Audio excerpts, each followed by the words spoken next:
Salut tout le monde, j'espère que vous allez bien.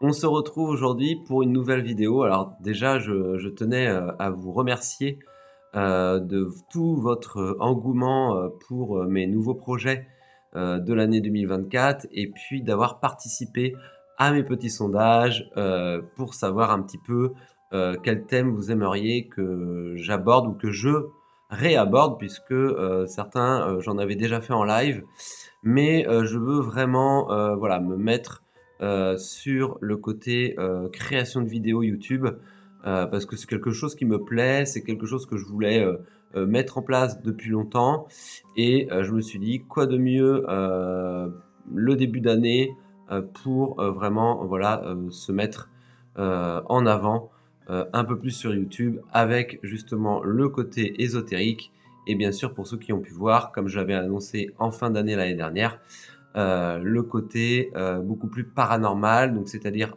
urbex, mais pas que, puisque le groupe Spirit House, donc que j'ai créé avec voilà certaines personnes proches de moi, donc c'est un groupe privé, hein, on va également expérimenter voilà des choses spirit, des expériences spirit, des tables spirit non publiques avec voilà des expériences que voilà je ne peux pas me permettre de faire en public. Donc soyez au rendez-vous, suivez les choses.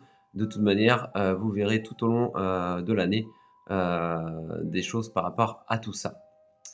J'ai remarqué également qu'actuellement, vous aviez beaucoup d'idées de thèmes, sur tout ce qui englobe, le côté médiumnique. Donc, j'étais vraiment étonné de voir autant, d'engouement, à ce niveau-là et en même temps, bon, c'est ce qui me représente.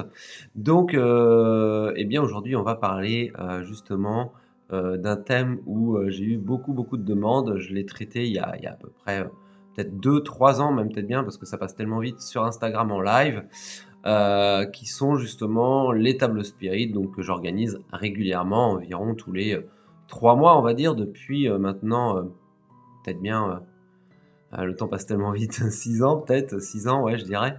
Donc voilà, je vais vous parler de ça et je vais vous parler un petit peu, bien sûr, du spiritisme puisque, bah, voilà, donc connaître un petit peu l'histoire du spiritisme, qui fait partie, totale, en fait, de ma médiumnité et d'ailleurs tout médium a ce côté spiritiste puisque de toute manière, on rentre en contact avec les esprits. Donc le spiritisme englobe pardon, toute une panoplie d'outils que le médium peut utiliser. Alors pour ceux qui me connaissent, vous savez que le spiritisme et les tables et séances spirit, contact défunt vont faire partie intégrante de ma pratique en tant que médium. Donc c'est vrai que ça c'est quelque chose que j'avais montré de manière publique, mais à côté, voilà, dans mes temps de loisirs, on va dire, je fais également beaucoup de urbex paranormal, d'investigation que je faisais en amateur, que je ne partageais pas du tout. C'était quelque chose, un loisir, hein, je l'ai toujours fait, en fait, hein, depuis ado. J'ai eu une pause à un moment donné parce que voilà, il y a eu les études, voilà, la vie de tous les jours, mais c'est quelque chose qui a toujours fait partie de moi. Et c'est vrai que c'est ce qui me manquait. Je veux dire, j'avais vraiment envie voilà, de mettre ça en place, de vous partager ça parce que c'est ce qui me nourrit également au quotidien au niveau de mes pratiques. Donc Spirit House a été créé l'année dernière et va mettre officiellement des vidéos à partir de cette année. Donc comme vous avez pu voir en France et en Irlande, puisque voilà, l'Irlande est un petit peu, on pourrait dire, mon deuxième pays. Donc vous allez voir aussi beaucoup d'enquêtes dans ce pays-là. Donc j'espère que tout ça vous plaira puisque j'aurai une approche en tant que médium, mais surtout on ira avec le groupe visiter différents lieux assez insolites, des lieux qui sont peut-être pas forcément faits en investigation en temps normal, et puis surtout des expériences particulières au niveau spiritisme, spirit, ésotérisme, etc., etc. En tout cas, je suis super excité pour cette année 2024 de vous partager tout ça. Bon, revenons donc justement à nos tables spirit, puisque c'est le sujet de cette table aujourd'hui. et je vais vous faire un petit historique justement voilà, de ces tables spirites et de l'histoire qu'il y a eu derrière et de comment c'est arrivé en France. Donc c'est vrai que par contre, je vais quand même mettre en garde, attention pour ceux qui souhaiteraient mettre des séances en place, voilà, pratiquer des séances spirituelles. Voilà, chez eux ou avec des gens, il faut quand même avoir de l'expérience, ne pas faire les choses n'importe comment. Il faut toujours être prudent. De toute manière, dans toute pratique ésotérique, il faut toujours être prudent au départ quand on commence et il faut toujours avoir un protocole de mise en place pour éviter tout problème parce que même quand on a l'expérience, on se protège, on met des choses en place pour éviter tout problème. Donc il faut savoir qu'en fait le spiritisme, il est considéré comme en fait une science occulte et une doctrine. Donc il a été, voilà, c'est fondé sur des phénomènes paranormaux, sur des croyances de phénomènes paranormaux dus aux entités qui viennent en fait communiquer avec nous de l'au-delà. Donc on peut justement appeler ça des esprits, des entités, des fantômes. Voilà, tout dépend voilà, de nos croyances, tout dépend de notre vision des choses, puisqu'on a tous notre vision et notre propre vérité sur l'au-delà. Et on saura quand on sera de l'autre côté, en fait, hein, on n'a pas la vérité là-dessus, on a simplement des suppositions et des croyances personnelles. Et ça, c'est important aussi de le signaler, voilà, de dire cela, parce que c'est vrai que d'un médium à l'autre, on peut avoir des croyances et des visions qui peuvent être différentes. Donc, on va essayer, voilà, en tant que médium, puisque sans médium, une séance spirit n'aurait pas de sens. On va essayer, par l'intermédiaire justement d'un médium, de communiquer en fait avec des défunts, des entités, pourquoi pas des divinités si on veut, des esprits du lieu, etc., etc.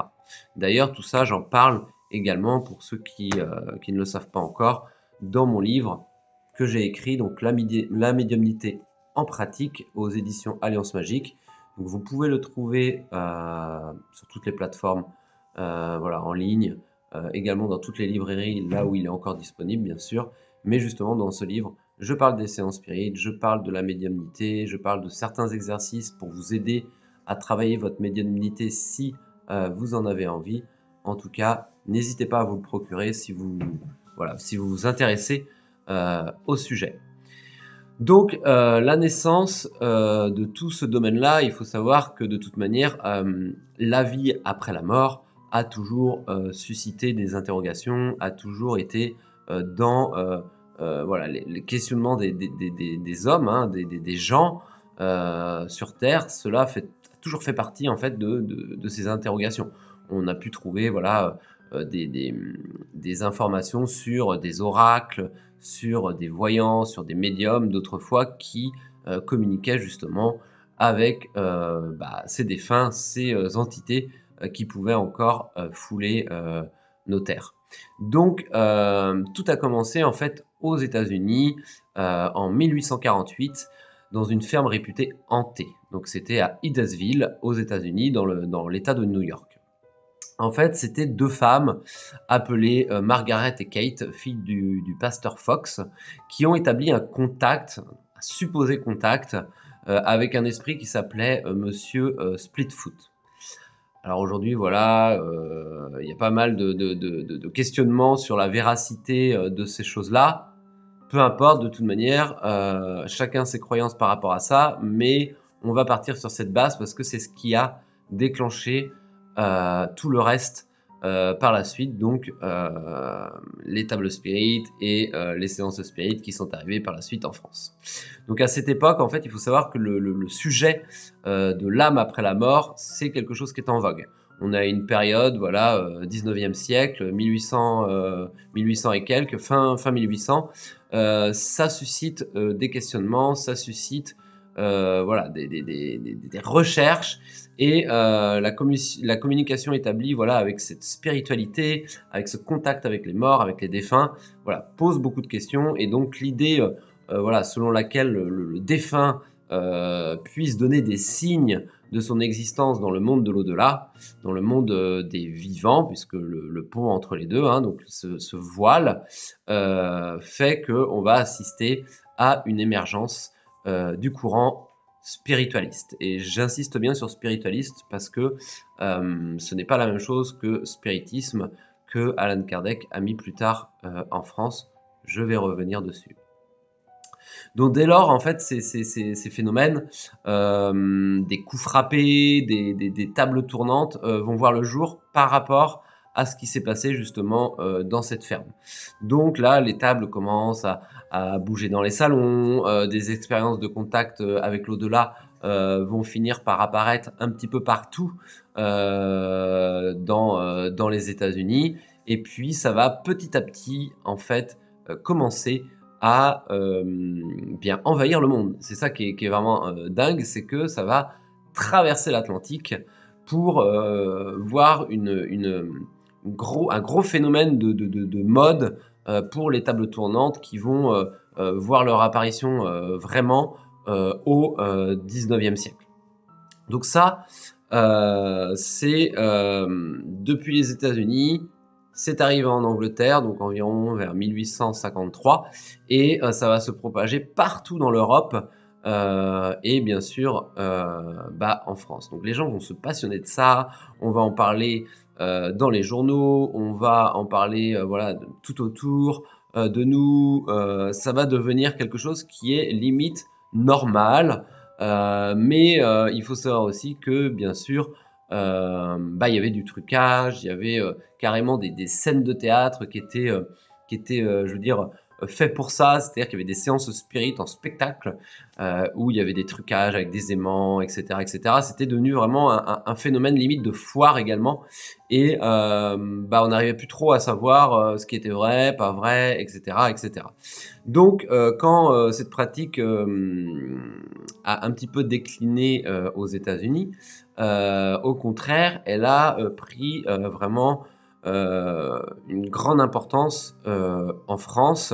Et c'est pour ça que dans les salons de la haute société, hein, de nombreuses expériences spirites ont été pratiquées justement avec ce phénomène de table tournante. Donc on a eu par exemple des personnes assez connues, enfin connues même, qui ont pu participer. Donc on a Victor Hugo, on a Alan Poe, et puis bien sûr il y en a eu beaucoup d'autres qui ont été justement adeptes de ces pratiques et qui le pratiquaient en fin de compte énormément.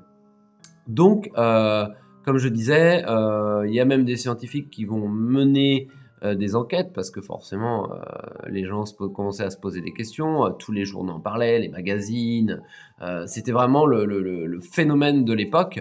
Donc il y a eu forcément des études scientifiques qui d'ailleurs vont aboutir absolument à rien puisque ça ne va pas avancer sur quoi que ce soit. Et puis de l'autre côté, bien entendu, il y a l'Église, voilà, qui va quant à elle complètement condamner ce genre de pratique puisque ils ne la reconnaissent pas du tout et que pour eux contacter des esprits est très mal vu et ça rentrerait même dans le côté voilà, démonologie, on contacte le démon, on fait des pactes avec le diable, etc., sorcellerie, voilà. Donc c'est vrai qu'après ce phénomène de mode, les pratiques spirites vont commencer à décliner et disparaître petit à petit du grand public, hein, puisque il faut savoir que ça n'empêche pas que de nos jours, les tables spirites, les séances spirites sont bien existantes encore. J'en suis la preuve puisque j'en fais régulièrement. Et on va le faire de manière justement un peu plus, on va dire, discret, confidentiel, dans un cadre un peu plus fermé qu'à l'époque de cette émergence fin des années 1800. Alors, tout à l'heure, je vous ai parlé justement du spiritualisme parce que c'était ce qu'il y avait, donc du coup, ce courant qu'il y avait aux États-Unis. Et maintenant, je vais vous parler justement de l'inventeur du spiritisme, qui est tout simplement Allan Kardec. Alors pour ceux qui me connaissent, hein, je parle souvent d'Allan Kardec puisque c'est celui qui a créé, qui a amené en fin de compte le spiritisme en France. Alors en fait, Alan Kardec, pour parler un petit peu de lui, il s'appelait donc Hippolyte Léon Denisard Rivel. Il était connu sous donc du coup le nom de Alan Kardec et il va découvrir en fait les tables spirites en 1855. Donc dans les salons parisiens, hein, quand il se trouvait à Paris. Et c'est en 1857 en fait qu'il va assister à une séance qui va totalement le transformer, totalement le bousculer. En fait, il va ressortir vraiment de cette séance. Ça ne sera plus le même. Ça ne sera plus le même. Il va assister à certaines manifestations, à certains contacts qui vont complètement le transformer et à tel point qu'en fait, il va consacrer tout le reste de sa vie jusqu'à sa mort, et bien ses recherches pour le spiritisme et cet engouement, cette pratique du spiritisme. Donc il a complètement basculé à ce niveau-là, surtout qu'il faut savoir qu'à la base c'était un médecin scientifique, hein, donc lui à la base il voulait prouver que cela n'existait pas. Donc fasciné par tous ces phénomènes et persuadé donc du coup justement qu'il y avait forcément un effet de cause, il va vraiment décider de, voilà, de se mettre à faire des recherches sur cette pratique, à essayer de prouver que c'est du fake tout simplement, mais il a été convaincu justement par ces tables tournantes et il va établir justement des bases de pratique, des bases d'une révolution philosophique en fait, hein, et justement comme il souhaitait dissocier comment le mouvement spiritualiste qu'on retrouvait principalement aux États-Unis, il va inventer justement le terme de spiritisme pour désigner justement le possible contact, la possible communication avec les défunts. D'ailleurs, je vous conseille vivement de lire ces livres. Alors aujourd'hui en France, alors pas partout, en France il existe la Bible du spiritisme qui va regrouper justement tous les livres d'Alan Kardec, hein, donc il y en a 5 complets et 6, le 6e qui n'a jamais pu terminer malheureusement qui est également dedans, donc c'est son œuvre qui n'est pas finie, donc il y a le 5 plus le 6 non fini et autrement bien sûr vous pouvez les retrouver de manière individuelle. Les plus connus, bien sûr, on a le livre des esprits et le livre des médiums.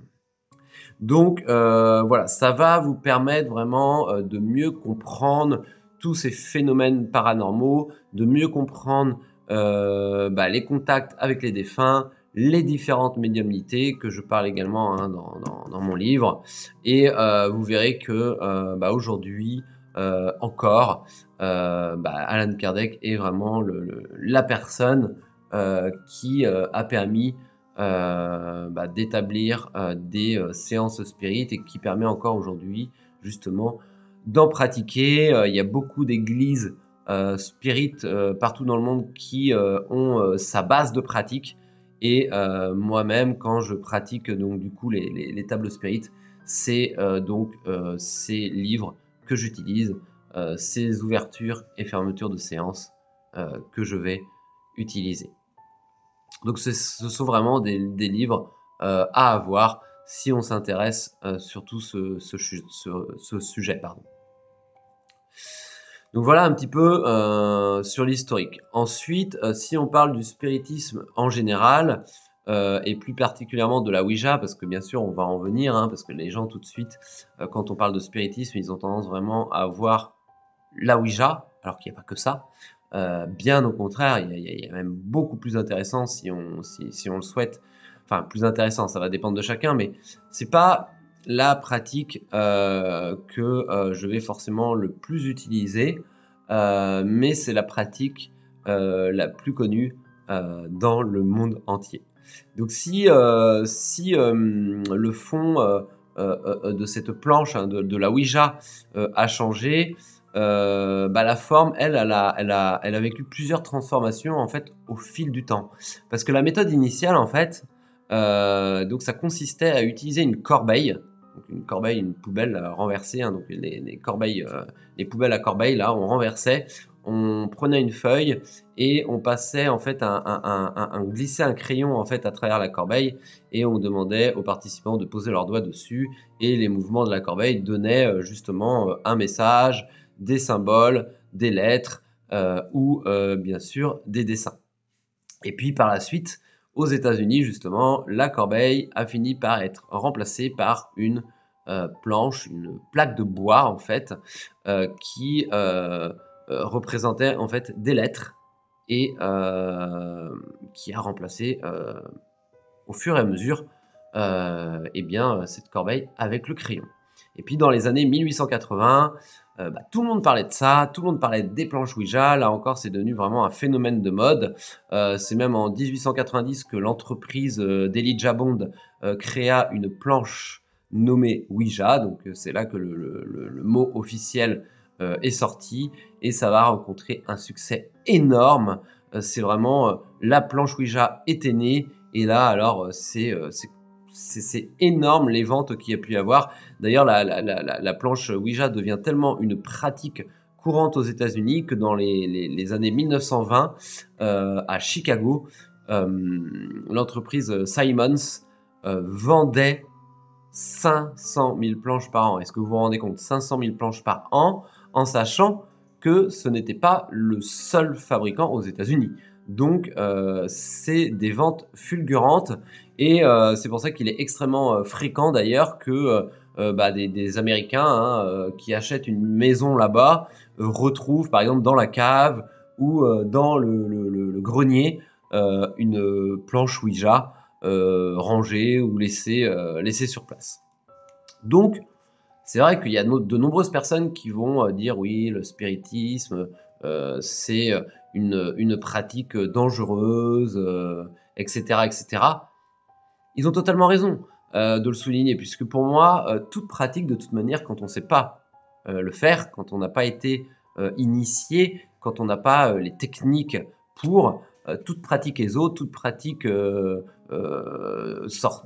sorcellerie, toute pratique occulte est dangereuse quand on ne sait pas l'utiliser. La Ouija, c'est la même chose. Il faut se dire qu'à la base, ce n'est qu'une planche. Tout comme un pendule. Vous voyez, tout comme les cartes pourraient être dangereux. C'est une planche, c'est une technique de divination et ce n'est pas plus dangereux que de pratiquer la médiumnité, du contact défunt, de sortir son pendule pour communiquer avec un défunt, de sortir les cartes pour communiquer avec un défunt. Vous voyez ce que je veux dire? C'est exactement la même chose, sauf qu'on en a créé une mauvaise image, en fait, suite au film, suite à Hollywood et suite aussi, surtout, à des choses qui ont été complètement fake pour créer du buzz. Donc, ce qu'il faut savoir vraiment, c'est que le spiritisme ouvre des portes, ça c'est clair, et il est indispensable justement de savoir les maîtriser en tant que médium, et qu'il faut faire preuve de vigilance et de prudence lorsqu'on fait des séances spirit. C'est vraiment, il faut connaître les choses. J'en fais depuis tout jeune. Au départ, je faisais n'importe quoi. J'ai appris au fur et à mesure. Maintenant, ça fait à peu près une vingtaine d'années que j'en fais. Je n'ai jamais eu de problème puisque je le fais correctement et j'ai un protocole strict que je mets en place pour ces séances spirit. Donc, si justement la planche Ouija était si dangereuse qu'on le disait, vous imaginez bien qu'avec ce nombre de ventes, il y aurait eu beaucoup d'accidents et possiblement beaucoup de morts suite à ces nombreuses ventes. Donc voilà, c'est juste que on a donné une certaine image qui n'est pas voilà, la vraie, mais bien sûr, toujours être prudent avec ce genre de choses. Déjà, l'important, c'est de le faire de manière sérieuse, de le faire avec respect. Je ne ferai jamais de pratique sans avoir un respect énorme envers les défunts ou envers les entités. Ça, c'est quelque chose qui est important. Et c'est surtout qu'en fait, on ne va pas forcer les esprits à venir. Viennent ceux qui veulent, communiquent ceux qui veulent. Et s'ils n'ont pas envie, ils ne viennent pas et on ne va pas les forcer. Donc c'est pour ça que c'est ça qui est important aussi de comprendre, c'est que lors d'une séance spirit, lors d'une table spirit, viendront que ceux qui veulent venir. Voilà, donc on n'est pas là pour s'amuser, on n'est pas là pour rigoler, on n'est pas là, on est vraiment dans quelque chose de, voilà, de respectueux, de communication. Et d'ailleurs, pour ceux qui sont intéressés, il y a bientôt une table spirit le 25 février, donc on les fait sur une journée entière, hein. Donc n'hésitez pas à vous inscrire, il reste encore quelques places pour ceux qui sont intéressés. Et je donnerai la possibilité, comme je l'ai déjà donné la dernière fois, hein, donc ça c'est la nouveauté, c'est de participer, enfin visionner, participer à la vision, au visionnage, pardon, de la table spirit. Bien sûr, c'est pas possible de participer en ligne, ce serait beaucoup trop compliqué. Mais pour ceux qui sont intéressés de voir comment ça se passe, vous aurez l'occasion le 25 février de visionner cette table spirit par Zoom. Je vous mettrai un lien qui sera ouvert, voilà, à tout le monde, et vous aurez, voilà, une cam qui filmera notre séance tout au long de la journée. Alors, comment se déroule une table spirit, une séance spirit, puisque c'est ce que beaucoup de gens se posent, et c'est vrai que souvent les gens ont pas forcément la bonne image, on va dire, des séances spirit. Il y en a beaucoup, ils ont le côté ouais, les objets volent, les tables volent. Non, c'est pas, il faut pas voir ça comme un show à la Hollywood. Mais c'est vrai que pour certaines choses, ça peut tout de même être assez surprenant pour ceux qui n'ont jamais vu ces choses-là, surtout quand on utilise l'écriture automatique et l'incorporation qui peut tout à fait surprendre et perturber au premier abord quand on n'a pas l'habitude de voir ça. D'ailleurs, je détaille tout ce que c'est aussi également dans mon livre, puisque ça, j'en referai une vidéo. Mais le sujet, c'est vraiment les tables spirit aujourd'hui, donc on va continuer sur ce domaine-là. Donc en général, les tables spirit, comment ça va se dérouler? Donc moi, je crée un événement donc où vous pouvez vous inscrire. Je fais très attention aux personnes, voilà, qui vont faire une demande, puisque le but, c'est d'avoir des personnes sérieuses et qui viennent dans le bon intérêt. Et lors de ces séances, on va utiliser plusieurs techniques. Donc on pourra utiliser le guéridon, on pourra utiliser l'écriture automatique, l'incorporation, des visions, des Ouija, des grosses tables, essayer de, voilà, de les bouger, etc. En général, on est deux médiums, d'accord? Et l'esprit, l'entité qui va venir, va choisir par quel médium et par quelle technique il souhaitera passer son message. C'est pour ça que lorsqu'on fait une séance, c'est bien d'être au moins deux médiums pour déjà venir confirmer les choses. Donc lorsque je fais les tables spirit, je suis toujours accompagné d'un deuxième médium de confiance qui travaille régulièrement avec moi. Donc, si on n'a pas de médium, une séance de spirit, c'est voué à l'échec en fait. On va pas avoir de canaux ouverts, donc il est possible que bien sûr sur la Ouija la goutte bouge, mais on va être plus sur un phénomène très souvent généré par l'égrégore de groupe ou des mouvements involontaires de notre corps, voilà, comme pour le pendule. Si on imagine qu'il tourne, il va tourner. Si vous imaginez que la goutte Ouija bouge, elle finira par bouger, mais souvent très très doucement, de manière hésitante. Quand on a vraiment un contact avec l'esprit, c'est fluide en fait. Vous aurez peut-être l'occasion de le découvrir à une de mes séances ou par Zoom, mais vous verrez que c'est très fluide et ça va vite. Quand les canaux sont ouverts, c'est assez incroyable. Donc, il est important d'être deux médiums pour confirmer et éviter, voilà, que les gens pensent qu'il y a un trucage ou quoi que ce soit. Qu'est-ce que je voulais dire d'autre? Oui, donc les entités, en fait, ils vont, défiler tout au long de la journée puisque, nous, on fait des tables spirites sur la journée. En général, ça commence vers 10h30, on boit le café, on discute un petit peu ensemble, on explique pour ceux qui ne sont jamais venus, comment ça va se passer et on va ouvrir une séance. On aura une petite pause, déjeuner où on mangera ensemble, café, thé et cetera et on reprend en général l'après-midi jusqu'à peu près, 16h30-17h. Donc c'est quelque chose qui est très, fatigant pour nous les médiums. C'est pour ça aussi qu'il est important d'être à 2, parce que les entités vont défiler tout au long de la journée, générant, voilà, de différentes manifestations et de nombreuses manifestations. Donc c'est une fatigue incontournable. C'est d'ailleurs pour ça que, suite à une séance de spirit, il me faut au moins 2 à 3 jours pour récupérer où je ne fais absolument, rien au niveau pratique ESO ou, pratique, spirit. C'est hyper important, il faut savoir se recharger, il faut savoir s'écouter et donc, on ne fait pas, n'importe quoi. Le but, c'est pas d'épuiser son corps, constamment, mais bien de le préserver un maximum. Donc la mise en place, bah, ça va consister, à faire participer des gens à ces événements. Donc, il est important de solliciter, voilà, par les différents réseaux et cetera.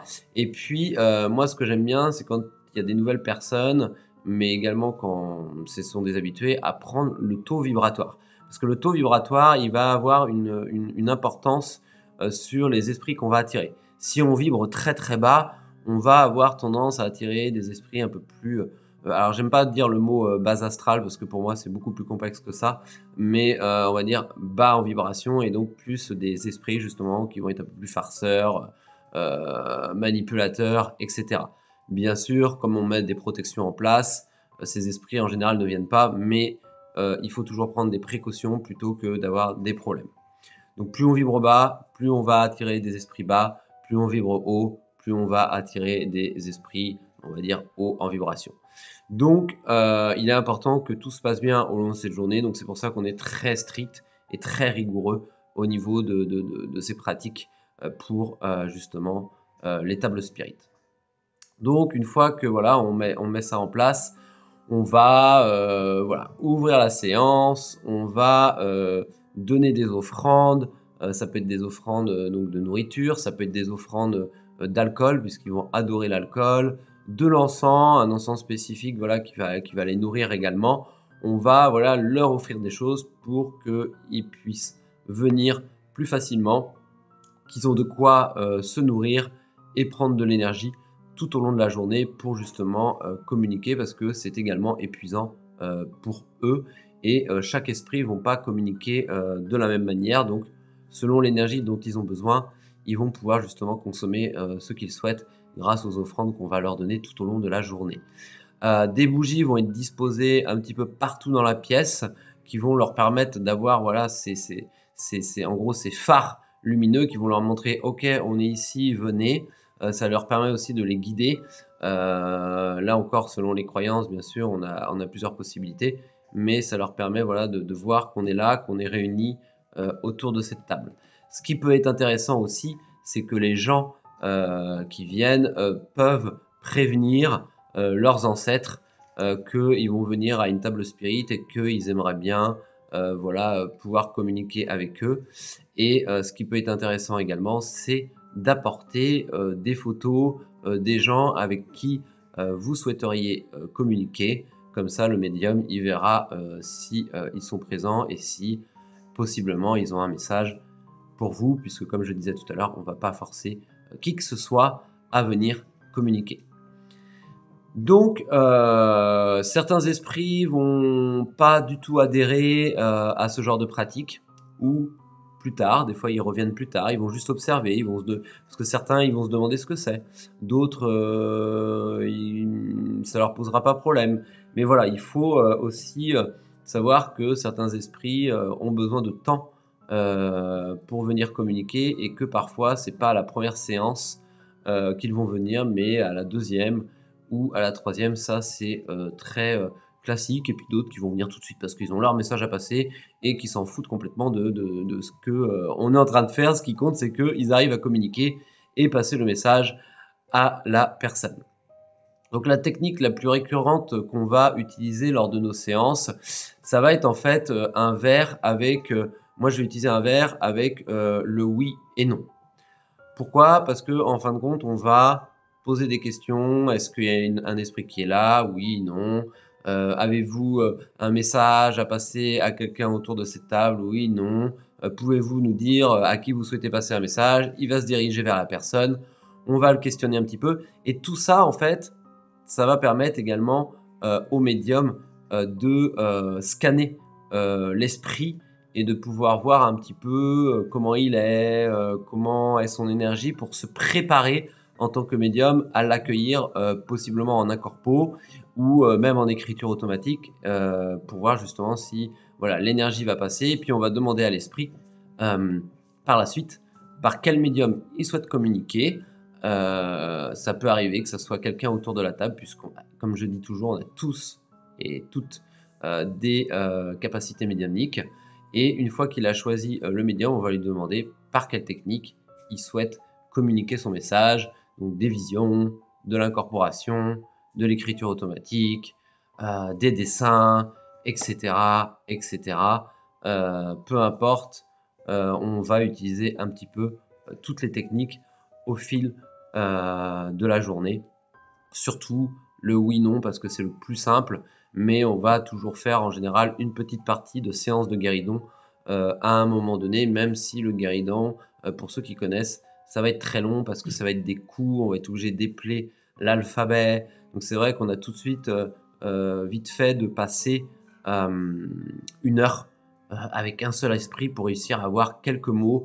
Donc c'est quelque chose qui est hyper intéressant à faire pour montrer aux gens, bah, comment le guéridon bouge, parce que c'est quand même assez impressionnant, mais c'est pas la technique qu'on va utiliser, le plus parce que c'est vraiment quelque chose qui est très, très long.